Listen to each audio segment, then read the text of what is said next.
জান্নাতে যারা ঢুকবে তাদেরকে রেশমের তৈরি পোশাক দিয়ে পোশাক বানিয়ে দেওয়া হবে।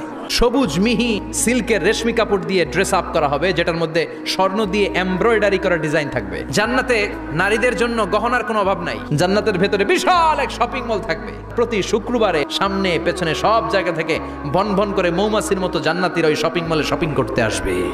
ইচ্ছে মতো দেদারসে পোশাক কিনবে, ইচ্ছে মতো শপিং করবে, টাকা দেয়া লাগবে না, ক্রেডিট কার্ড লাগবে না। এবার জান্নাতের আবহাওয়া সম্পর্কে জানি।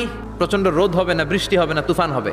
জান্নাতের ভেতরে জান্নাতীরা সূর্যের প্রচন্ড তীব্রতাও পাবে না, আবার শীতের কারণে কষ্টও পাবে না। দুইয়ের মাঝামাঝি চমৎকার আনন্দ ঘন নাতিশীতোষ্ণ একটা পরিবেশ আমি জান্নাতে করে দিয়েছি। পুরুষদের জন্য আল্লাহ তাআলা জান্নাতের হুরদের ব্যবস্থা করেছে।